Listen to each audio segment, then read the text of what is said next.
नमस्कार विद्यार्थी मित्रांनो, तुमच्या सगळ्यांचं स्वागत आहे रॉकस्टार विराट पवार या आपल्या यूट्यूब चॅनलवर।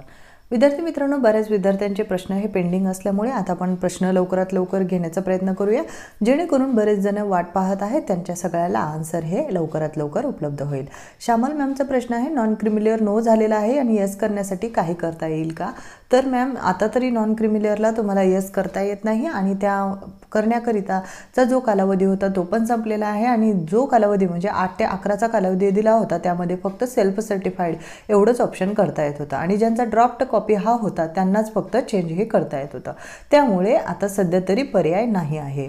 त्यानंतर परेश सरांचा प्रश्न घेऊया। मला 110 मार्क आहेत आणि TET सेकंडमध्ये पास आहे आणि कशासाठी अप्लाय करू असं म्हणतात। तर TET सेकंड पास आहेत तर त्यांनी 1 ते 5 साठी अप्लाय करता येईल का हा प्रश्न विचारत आहे। तर महत्त्वाचं म्हणजे तुम्हाला 1 ते 5 साठी सुद्धा अप्लाय करता येतो आणि येत्या माहिती पुस्तिकेमध्ये ही बाब ही पूर्णपणे क्लिअर होऊन जाईल। त्यानंतर MA BEd इंग्लिश आहे आणि टेटमध्ये 84 मार्क आहेत तर TET नो मध्ये प्रकल्पग्रस्त आहे।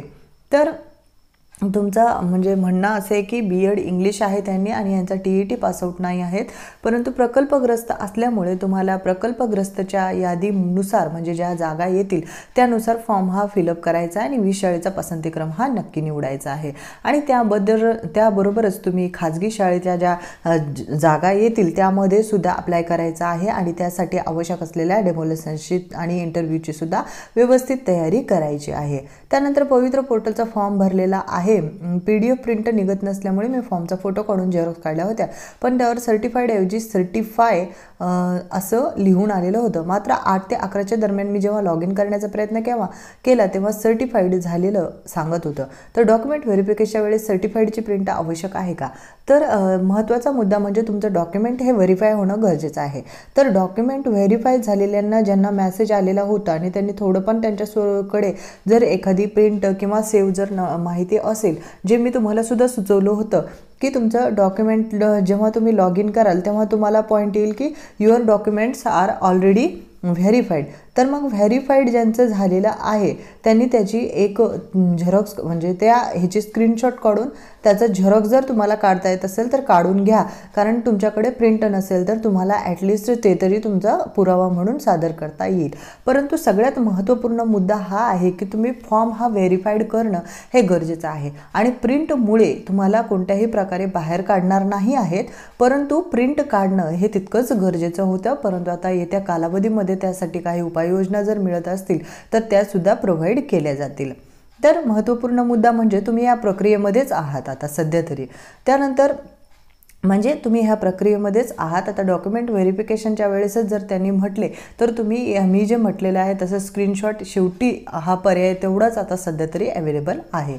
त्यानंतर संदीप सरांचा प्रश्न आहे, हॅलो मॅम, मी OBC महिला कॅन्डिडेट आहे तर सीटेट पेपरमध्ये पास आहे आणि फर्स्ट सेकंड TET पास आहेत। टेटमध्ये 113 मार्क आहेत। 1 ते 5 साठी अप्लाय करू की 6 ते 8 साठी?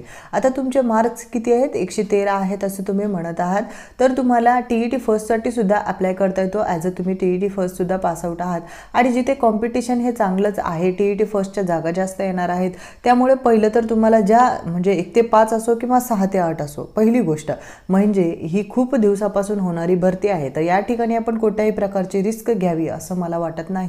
त्यामध्ये तुम्ही सरळ जिकडच्या जागा जास्त येतील म्हणजे 1 ते 5च्या येतील किंवा 6 ते 8च्या जास्त येतील त्यानुसार अप्लाय करायचं आहे आणि त्यातल्या त्यात तुमचे मार्क्ससुद्धा 113 असल्यामुळे तुम्हाला प्रांजळ मत आहे की जिकडे जास्त जागा असतील तिकडे तुम्ही भर हा द्यायचा आहे। ठीक आहे, 113 मार्कच्या नुसार। इंटरव्ह्यू फक्त प्रायव्हेट स्कूलसाठी आहेत की ZP साठी पण आहेत? अंजली मॅमचा प्रश्न आहे। तर इंटरव्ह्यू हे फक्त प्रायव्हेट स्कूलसाठी होणार आहेत, ZPच्या स्कूलसाठी इंटरव्ह्यू हे होणार नाही आहेत। तरीसुद्धा तुम्ही एक कुठल्याही स्पर्धा परीक्षेमध्ये किंवा कुठल्याही ठिकाणी ॲज अ टीचर म्हणून इंटरव्ह्यू जाण्याकरिता आवश्यक असलेल्या गोष्टी तुम्हाला जर अभ्यासायच्या असेल तर त्याचा आपला PDF सुद्धा आहे। त्यानंतर आपण महत्त्वपूर्ण माहिती घेऊया पुढची। आरती मॅमचा प्रश्न आहे, BA DEd आहे, TET पेपर फर्स्ट अपियर आहे, टेटला 130 मार्क आहेत आणि SCBC नॉन क्रिमिलियर आहे, तर ZPला चान्सेस आहेत का? हो, तुम्हाला नक्की चान्सेस आहेत ZPसाठी।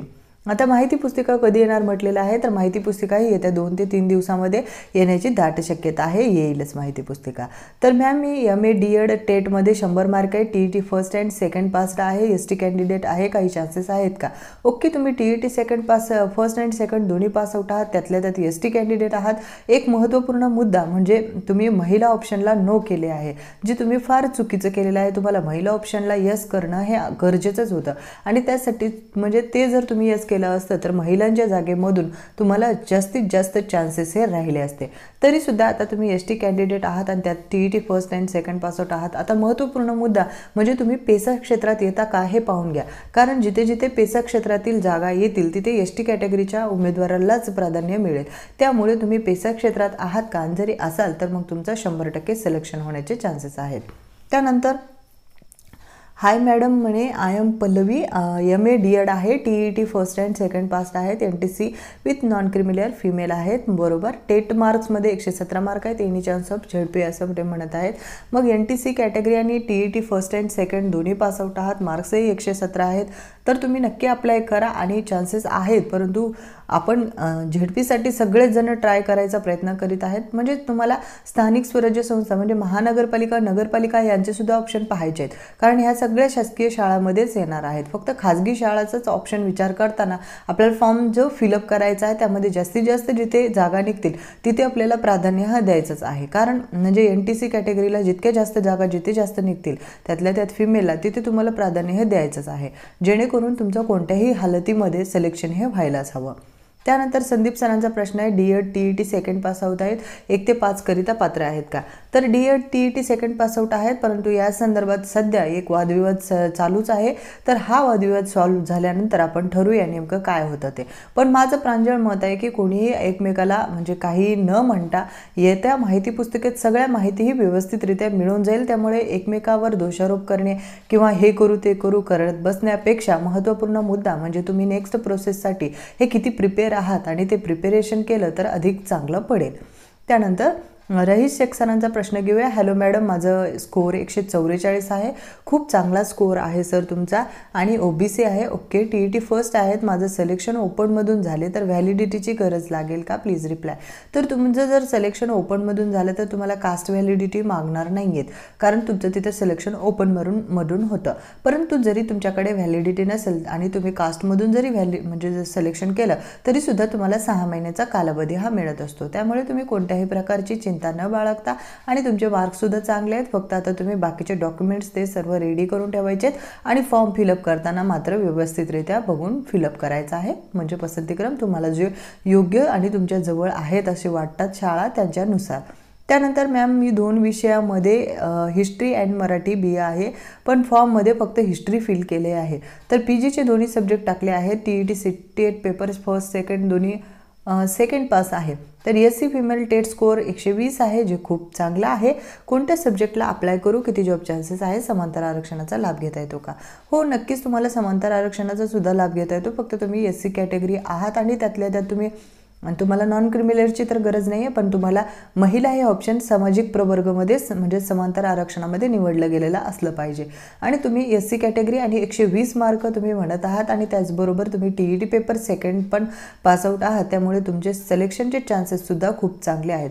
आता महत्त्वपूर्ण मुद्दा म्हणजे येणाऱ्या जागा आणि त्यामध्ये विषयानुसार कोणत्या जागा येतात हे पाहणं अत्यंत गरजेचं आहे. आता ज्यांच्या मार्कशीटवर किंवा इतर कुठल्याही ठिकाणी नावाचे प्रॉब्लेम असतील, ज्या म्हणजे समजा 10वीच्या मार्कशीटवर 12वीच्या मार्कशीटवर त्याप्रमाणे त्या ठिकाणी म्हणजे 10वीला जिथे शिक्षण झाले तिथे अप्लाय करावं लागतं. म्हणजे तुम्हाला विद्यापीठात जर तुमचं ते काही प्रॉब्लेम आले असेल MA सर्टिफिकेटमध्ये किंवा MSc सर्टिफिकेटमध्ये, तर तिथे तुम्ही लगेचच अप्लाय करायचा असतो. म्हणजे जरा तुमचा आज रिझल्ट लागलेला आहे आणि त्या रिझल्टमध्ये तुम्हाला लक्षात आले की तुमच्या नावामध्ये किंवा तुमच्या आडनावामध्ये प्रिंट मिस्टेक झालेली आहे, स्पेलिंग मिस्टेक, तर तुम्ही लगेचच अप्लाय करायचं पाहिजे. म्हणजे तुमचं व्यवस्थितरित्या लगेचच त्यांनी डॉक्युमेंट हे व्हेरीफाईड करून आणि व्यवस्थित जो ओरिजिनल डॉक्युमेंट आहे त्यानुसार तयार करून देतात. आता तरीसुद्धा तुमचा जर प्रॉब्लेम असेल तर त्या ठिकाणी म्हणजे ज्या ज्या ठिकाणचं तुमचं सर्टिफिकेट आहे तिथे तुम्हाला ते अर्ज करणं हे अनिवार्य आहे आणि ते तुम्ही डॉक्युमेंट व्यवस्थित करून घेणंही तितकंच गरजेचं आहे. कारण येत्या कालावधीमध्ये ते जे पुढे तुमच्याकडे डॉक्युमेंट व्हेरिफिकेशनसाठी बसलेले लोक असतात ते तुमचा तेच मुद्दा पाहतात आणि त्यानुसारच तुमचं सिलेक्शन करायचं किंवा नाही अशा काही गोष्टींमध्ये तुम्हाला म्हणजे प्रॉब्लेम येऊ शकतो. त्यामुळे महत्त्वपूर्ण मुद्दा म्हणजे आपले डॉक्युमेंट्समध्ये कुठल्याही प्रकारच्या चुका या राहू द्यायच्या नाही आहेत. यवतमाळ जिल्हा परिषद शिक्षक भरतीसाठी किती जागा आहेत, तर या संदर्भातील माहिती आपल्याला ऑफिशियली माहीत नाही झालेली आहे. माहिती झाल्यानंतर आपण नक्की पोस्ट करूयात. तर अमित बिराजदार सरांचा प्रश्न आहे, DED पास आहेत, CTET paper first pass out आहेत, टांडी टेटमध्ये 122 मार्क आहेत, कास्ट ओपन आहे, तर चान्सेस आहेत का? तर तुम्हाला मॅक्झिमम प्रश्न मी म्हटल्याप्रमाणे व्यवस्थितरित्या फॉर्म फिलअप करायचा आहे, कुठेही तुम्हाला गडबड करायची नाही आहे आणि 20 शाळा पसंतीक्रमचा मुद्दा हा अधिक चांगल्या पद्धतीने समजून त्याकरिता आवश्यक असलेली आपली प्लेलिस्टचा सुद्धा तुम्ही आधार घेऊ शकता आणि त्याचा अभ्यास करूनच मग तुम्हाला निवड करायची आहे. त्यानंतर BA DED आहे, CTET पेपर फर्स्ट आहे, 125 मार्क आहेत, कास्ट OBC आहे, नॉन क्रिमिनल आहे, झेडपीला चान्सेस आहेत का? तर 125 मार्कच्या अनुसार आपण विचार केला, जी आपल्याकडे मेरिट लिस्ट सुद्धा आहे ते तुम्ही कम्युनिटी बॉक्समध्ये सुद्धा जाऊन पाहू शकता. मी ती पोस्ट केलेली आहे. आता तुम्ही कशी पाहू शकता हे मी तुम्हाला लगेचच सांगते. पहा विद्यार्थी मित्रांनो, हे आपले चॅनल आहे जे तुम्ही रॉकस्टार विराट पवार म्हणून यूट्यूबवर सर्च करू शकता. त्यामध्ये तुम्हाला होम व्हिडिओ बघा, इथे व्हिडिओ प्लेलिस्ट असं ऑप्शन आहे. यामध्ये तुम्ही आपल्या चॅनलवर खूप साऱ्या म्हणजे माहिती आहे. तिथे काही तुम्हाला माहिती हवी आहे शिक्षक भरती रिलेटेड, MPSC रिलेटेड, मी ते अशा व्यवस्थित अशा प्लेलिस्टमध्ये टाकल्या जेणेकरून तुमचा कुठलाही वेळ कधीही तुम्हाला ज्या रिलेटेड माहिती हवी आहे ती तुम्ही पाहू शकता. ओके, आता आपल्याला जी लिस्ट पाहिजे ती कशी पाहिजे, तर कम्युनिटीमध्ये तुम्ही जायचं आहे. आता ह्या कम्युनिटी बॉक्समध्ये तुम्हाला जे मी वेगळ्या वेगळ्या पोस्ट करीत जाईल त्या पोस्टचं नोटिफिकेशन वगैरे म्हणजे प्राप्त होतं. या कम्युनिटीमध्ये जाऊनच ते मात्र तुम्हाला पाहावं लागतं.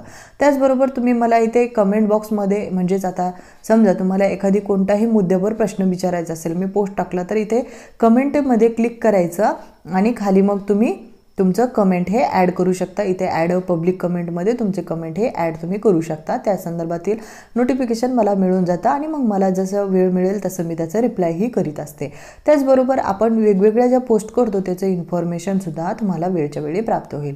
आता यामध्ये आपण त्या जे लिस्ट आपण बनवली म्हणजे सांगितलेली आहे त्याची लिस्टचं आपण इन्फॉर्मेशन असं PDF स्वरूपात टाकलेलं नाही आहे, कारण ती ऑफिशियल लिस्ट नाही आहे. परंतु तुम्हाला जर ती लिस्ट हवी असेल की आपण कशा पद्धतीने आणि कुठल्या क्रमांकावर येतो, तर त्या संदर्भातील माहिती ही तुम्हाला या आपल्या कम्युनिटी बॉक्समधूनच मिळून जाईल. आणि विद्यार्थी मित्रांनो, आपण जे वेळोवेळी रेग्युलर पोस्ट हे टाकत असतो त्याची पण इन्फॉर्मेशन तुम्हाला तिथेच मिळून जाईल.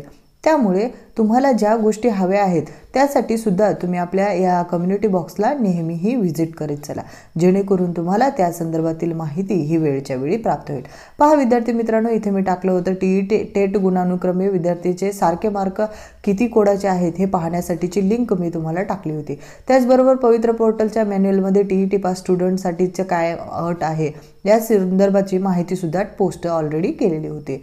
आणि अशा प्रकारे महत्त्वपूर्ण माहिती ही आपण ऑलरेडी पोस्ट केलेल्या आहेत. त्या माहिती तुम्ही जाऊन सुद्धा पाहू शकता. आता पहा, ही ते कॅन्डिडेट लिस्ट सुद्धा तुम्हाला दिलेली आहे.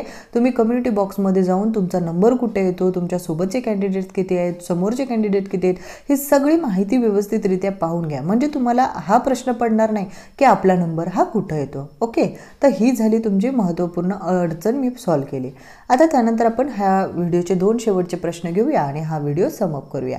पहा, मॅम माझं 10वी आणि 12वीच्या नावाचं स्पेलिंगमध्ये आणि डिग्री स्पेलिंगमध्ये माझं चेंज आहे, तर काय करावे? आता मी तुम्हाला थोड्या वेळाखालीच म्हटलं की नावामध्ये प्रॉब्लेम असेल, जिथे तुमचा प्रॉब्लेम आहे तिथे तुम्ही अर्ज करून बघायचा आहे. समजा त्यांनी म्हटले की तुम्ही दुसऱ्या ठिकाणी म्हणजे शक्यतो तर तिथेच तुमचं हे सॉल्व्ह होणार. तिथेच तुम्हाला 10वीच्या आणि 12वीच्या जे 10वीला तुम्ही जिथे शिकले आहात आणि 12वीला जिथे शिकले आहात तिथेच तुम्हाला जाऊन हे सर्टिफिकेट रिलेटेड प्रॉब्लेम ही सॉल्व्ह करावी लागेल आणि तिथे जी इन्फॉर्मेशन मिळेल त्यानुसार तुम्हाला प्रोसेस करावी लागणार आहे. आणि ती जितक्या लवकरात लवकर करून घेताल तेवढं चांगलं, कारण उद्या सिलेक्शनच्या टाईमला ते म्हणजे तुमचं जेव्हा नाव यादीमध्ये जाहीर होऊन जाईल पवित्र पोर्टलवर आणि त्यानंतर तुम्हाला डॉक्युमेंट सिलेक्शनसाठी बोलवणार आहेत. म्हणजे बघा, विचार करा, तुम्ही अगोदरच पात्र ठरणार आहेत आणि डायरेक्टली तुम्ही डॉक्युमेंट सिलेक्शनसाठी डॉक्युमेंट व्हेरिफिकेशनसाठी जाणार आहात आणि तिथे जर प्रॉब्लेम आला तर ते सरळच तुम्हाला वाद करून टाकतील. त्यामुळे माझं सरळ प्रांजळ मत आहे परत आणि मी खूप वेळा डॉक्युमेंट रिलेटेड प्रॉब्लेम्स तुमच्या अगदी छोट्या गोष्टीसुद्धा सांगत असते. अगदी 10 15 मिनिटाचा व्हिडिओ झाला तरीसुद्धा ते बनवत असते, जेणेकरून तुम्हाला कोणत्याही प्रकारे डॉक्युमेंट व्हेरिफिकेशनमध्ये आपल्या चुकीने आपण बाहेर नाही पडायला पाहिजे या अनुषंगाने. तर तर कृपया तुमच्या डॉक्युमेंट रिलेटेड कोणत्याही प्रॉब्लेम्स असतील तर त्या लवकरात लवकर सॉल्व्ह करण्याचा प्रयत्न करा. त्यानंतर MA BEd TET paper second pass आहे. टेटमध्ये स्कोर 107 आहे. BAला माझे विषय मराठी हिस्ट्री आहेत. तर 20 शाळेचा प्राधान्यक्रम कसा निवडायचा, तसेच आता 20 शाळेचा प्राधान्यक्रमासाठी तुम्हाला ही महत्त्वपूर्ण प्लेलिस्ट तुम्ही पाहू शकता. पहा, हे कम्युनिटी बॉक्सचा आपण सांगितलेलं आहे. त्यानंतर परत तुम्ही इथे जा प्लेलिस्टमध्ये आपण वेगवेगळ्या महत्त्वपूर्ण बातमी दिलेल्या आहेत. आता ह्या 20 शाळा प्रसिद्धीक्रम निवडीच्या 21 व्हिडिओ यामध्ये आहेत. तुम्ही सगळे महत्त्वपूर्ण मुद्दे म्हणजे आपल्याला कुठले कुठले मुद्दे, TET पात्र उमेदवार किती आहेत, कोकणातील उमेदवारांची मागणी काय आहे, कला कार्यानुभव शिक्षकांचं काय आहे, प्रकल्पग्रस्त भूकंपग्रस्तांना आरक्षण किती, या सगळ्या बाबी विचार करावे लागणार आहेत. टोटल म्हणजे पवित्र पोर्टलचे काय रेग्युलेशन आहेत, रूल्स आहेत, हे 37 मिनिटाचा व्हिडिओ आहे. हा सुद्धा तुम्ही व्यवस्थित पाहून घेतला तर तुमच्या सगळे डाऊट हे क्लिअर होतील. आणि जर तुमची ह्या 20 शाळा प्राधान्यक्रममध्ये निवड नाही झाली तर पुढे काय होईल या संदर्भातला सुद्धा डिटेल व्हिडिओ ऑलरेडी पोस्ट आहे. इंग्लिश मीडियमचं रिझर्वेशन म्हणजे सगळ्या गोष्टी, ज्या ज्या महत्त्वपूर्ण मुद्दे तुमचे या रिलेटेड आहेत ते सगळे मी कव्हर केलेले आहेत. त्यामुळे तुम्ही इथे जाऊन त्या पाहून घ्या, जेणेकरून तुमचे सर्व कन्फ्युजन हे क्लिअर होतील. आणि तरीसुद्धा तुमचे काही कन्फ्युजन राहिले असतील तर त्या नवीन जो आपला हा व्हिडिओ आहे त्याच्या खाली कमेंट करा, कारण ते सिलेक्ट करण्याकरिता मला मदत होईल. धन्यवाद.